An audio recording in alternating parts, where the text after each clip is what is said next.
Hi friends, ಎಲ್ಲರೂ ಹೇಗಿದ್ದೀರಾ? ನಾನು ಕೂಡ ಚೆನ್ನಾಗಿದ್ದೀನಿ, ನೀವು ಕೂಡ ಚೆನ್ನಾಗಿದ್ದೀರಾ ಅಂತ ಭಾವಿಸ್ತಾ ಇದ್ದೀನಿ. ಫ್ರೆಂಡ್ಸ್, ಇವತ್ತು ನಾನು ನಿಮಗೆ ತುಂಬಾ ಯೂಸ್ಫುಲ್ ಆಗಿರುವಂಥ ಒಂದು ವಿಡಿಯೋವನ್ನು ಶೇರ್ ಮಾಡ್ತಾ ಇದ್ದೀನಿ. ಸೊ ಈ ವಿಡಿಯೋನ ಎಲ್ಲೂ ಸ್ಕಿಪ್ ಮಾಡ್ದೇನೆ ಪೂರ್ತಿ ನೋಡಿ, ಖಂಡಿತ ನಿಮಗೆ ಈ ವಿಡಿಯೋ ಇಷ್ಟ ಆಗುತ್ತೆ. ಮೊದಲಿಗೆ ನಾವಿಲ್ಲಿ ತೆಂಗಿನಕಾಯಿನ 1 ರಿಂದ 2 ತಿಂಗಳವರೆಗೂ ಯಾವ ರೀತಿ ಸ್ಟೋರ್ ಮಾಡೋದಂತ ನೋಡ್ಕೊಳ್ಳೋಣ.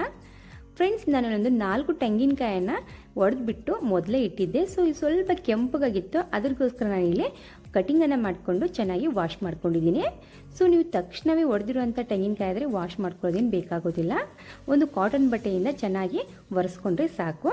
ಸೊ ನಾನಿಲ್ಲಿ ತೊಳೆದಿರೋ ಕಾರಣಕ್ಕೆ ಕಾಟನ್ ಬಟ್ಟೆಯಲ್ಲಿ ಚೆನ್ನಾಗಿ ಒರೆಸ್ಕೊಂಡಿದ್ದೀನಿ. ನಂತರ ಒಂದು ಮಿಕ್ಸಿ ಜಾರಿಗೆ ನಾವು ಸೇರಿಸ್ಕೋಬೇಕು. ಮಿಕ್ಸಿ ಜಾರಲ್ಲಿ ಸೇರಿಸ್ಕೊಂಡ್ಬಿಟ್ಟು ಇದನ್ನು ತರಿಯಾಗಿ ನಾವು ರುಬ್ಕೋಬೇಕು. ನಿಮಗೆ ಬೇಕಂದರೆ ಇದನ್ನು ತುರಿದ್ಬಿಟ್ಟು ಕೂಡ ನೀವು ಸೇರಿಸ್ಕೋಬೋದು. ಸೊ ತುರಿಯೋದ್ರಿಂದ ಈ ರೀತಿ ಮಿಕ್ಸಿ ಜಾರಲ್ಲಿ ಹಾಕಿ ಬೇಗನೆ ಕೆಲಸ ಕೂಡ ಆಗುತ್ತೆ.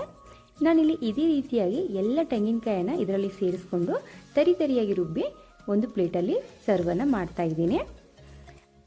ಫ್ರೆಂಡ್ಸ್, ಮಳೆಗಾಲದಲ್ಲಿ ಚಳಿಗಾಲದಲ್ಲಿ ತೆಂಗಿನಕಾಯಿ ಜಾಸ್ತಿ ಕೆಡ್ತಾ ಇರ್ತವೆ. ಆ ಟೈಮಲ್ಲಿ ನೀವು ಈ ಟಿಪ್ಸನ್ನು ಫಾಲೋ ಮಾಡಿ ಖಂಡಿತ ನಿಮ್ಮ ತೆಂಗಿನಕಾಯಿಲಿ 1 ರಿಂದ 2 ತಿಂಗಳವರೆಗೂ ಸ್ಟೋರ್ ಮಾಡ್ಬೋದು.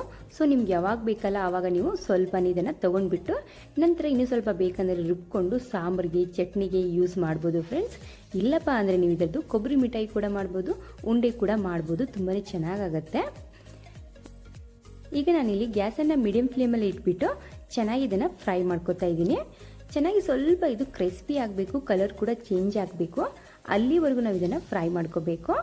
ಚೆನ್ನಾಗಿ ನಾವು ಇದನ್ನು ಫ್ರೈ ಮಾಡಿಕೊಂಡು ಸ್ಟೋರ್ ಮಾಡೋದ್ರಿಂದ 1-2 ತಿಂಗಳಾದರೂ ಕೂಡ ಇದು ಸ್ವಲ್ಪನೂ ಕೆಡೋದಿಲ್ಲ. ಫ್ರೆಂಡ್ಸ್, ಈ ರೀತಿ ಒಂದ್ಸತಿ ನೀವು ಚೆನ್ನಾಗಿ ಫ್ರೈ ಮಾಡಿಕೊಂಡು ಸ್ವಲ್ಪ ಹೊತ್ತಿದನ್ನ ತಣ್ಣಗಾಗೋಕೆ ಬಿಡಬೇಕು.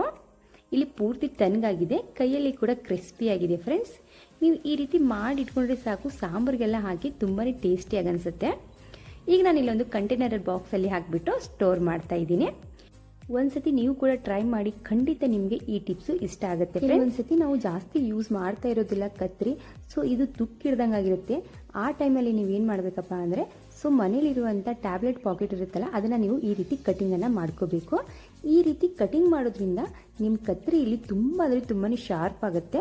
ಸೊ ನಾವು ದುಡ್ಡು ಕೊಟ್ಟು ಹೊರಗಡೆ ಶಾರ್ಪ್ ಮಾಡಿಸೋದಕ್ಕಿಂತ ಈ ರೀತಿ ಮನೆಯಲ್ಲಿ ಟ್ಯಾಬ್ಲೆಟ್ ಪಾಕೆಟನ್ನು ತೊಗೊಂಡ್ಬಿಟ್ಟು ಚೆನ್ನಾಗಿ ಕಟಿಂಗ್ ಮಾಡ್ಕೊಳ್ಳಿ. ಈ ರೀತಿ ಕಟಿಂಗ್ ಮಾಡೋದ್ರಿಂದ ತುಂಬಾ ಶಾರ್ಪ್ ಆಗುತ್ತೆ ಇಲ್ಲಿ ಫ್ರೆಂಡ್ಸ್, ತೆಂಗಿನಕಾಯಿ ಚಿಪ್ಪನ್ನು ನಾವು ಬಿಸಾಕ್ತಾ ಇರ್ತೀವಿ. ಸೊ ಬಿಸಾಕೋಕ್ಕಿಂತ ಮುಂಚೆ ಈ ರೀತಿ ರೌಂಡ್ ಶೇಪಲ್ಲಿ ಏನಾದರೂ ಕಟ್ಟಾದರೆ ಸೊ ತೆಂಗಿನಕಾಯಿ ಮೇಲಿರುವಂಥ ಜಿಬ್ರೇನ್ ಇರುತ್ತಲ್ಲ ಅದನ್ನ ಎಲ್ಲವನ್ನ ನೀವು ಪಾಲಿಷನ್ನು ಮಾಡ್ಕೋಬೋದು.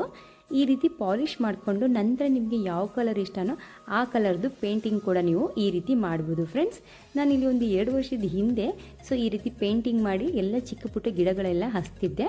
ಸೊ ಈ ಒಂದು ಮಾತ್ರ ಇಲ್ಲಿ ಉಳಿದಿದೆ ನಮ್ಮ ಮನೆಯಲ್ಲಿ, ಅದಕ್ಕೋಸ್ಕರ ನಾನು ವಿಡಿಯೋದಲ್ಲಿ ತೋರಿಸ್ತಾ ಇದ್ದೀನಿ. ಸೊ ಈ ರೀತಿ ನಿಮಗೆ ಯಾವ ರೀತಿ ಬೇಕಲ್ಲ ಆ ರೀತಿ ಡೆಕೋರೇಷನ್ ಮಾಡಿಬಿಟ್ಟು ನೀವು ಗಿಡವನ್ನು ಕೂಡ ಮನೆ ಮುಂದೆ ಅಥವಾ ದೇವ್ರ ಮನೆಯಲ್ಲಿ ಡೆಕೋರೇಷನ್ಗಾಗಿ ಮಾಡ್ಬೋದು. ಫ್ರೆಂಡ್ಸ್, ನಾನು ಈ ವರ್ಷದ ವರಮಹಾಲಕ್ಷ್ಮಿ ಹಬ್ಬಕ್ಕೆ ಅಲಂಕಾರಕ್ಕೋಸ್ಕರ ಗೋಧಿಯನ್ನು ನಾನಿಲ್ಲಿ ಒಂದು ಪ್ಲೇಟಲ್ಲಿ ಹಾಕಿಬಿಟ್ಟು ಗಿಡವನ್ನು ಬೆಳೆಸ್ತಾ ಇದ್ದೀನಿ. ಸೊ ಇದು ಚೆನ್ನಾಗಿ ಏನಾದರೂ ಬಂದರೆ ನೆಕ್ಸ್ಟ್ ವಿಡಿಯೋದಲ್ಲಿ ನಾನು ನಿಮಗೆ ಹೇಳ್ಕೊಡ್ತೀನಿ ಗೋಧಿಯನ್ನು ನಾವು ಯಾವ ರೀತಿ ಒಂದು ಪ್ಲೇಟಲ್ಲಿ ಹಾಕಿ ಬೆಳೆಸಬೇಕು ಅಂದ್ಬಿಟ್ಟು. ಸೊ ನೋಡೋಣ ಅಂತ ನಾನು ಈ ವರ್ಷ ಫಸ್ಟ್ ಟೈಮ್ ಇದನ್ನು ಗೋಧಿಯನ್ನು ಒಂದು ಪ್ಲೇಟಲ್ಲಿ ಹಾಕಿ ಗಿಡವನ್ನು ಅಲಂಕಾರಕ್ಕೋಸ್ಕರ ಬೆಳೆಸ್ತಾ ಇದ್ದೀನಿ. ಫ್ರೆಂಡ್ಸ್, ಈ ವಿಡಿಯೋ ನಿಮಗೆ ಸ್ವಲ್ಪನಾದರೂ ಯೂಸ್ಫುಲ್ ಅನಿಸಿದರೆ, ಇಷ್ಟ ಆದರೆ ಪ್ಲೀಸ್ ನಮ್ಮ ಚಾನಲ್ಗೆ ಸಪೋರ್ಟ್ ಮಾಡಿ, ಹಾಗೆ ನಮ್ಮ ಚಾನಲ್ನ ಸಬ್ಸ್ಕ್ರೈಬ್ ಮಾಡ್ಕೋದನ್ನು ಮರಿಬೇಡಿ. ಫ್ರೆಂಡ್ಸ್, ಹಾಗೆ ಈ ವಿಡಿಯೋ ನೋಡೋದಕ್ಕೆ thank you so much friends.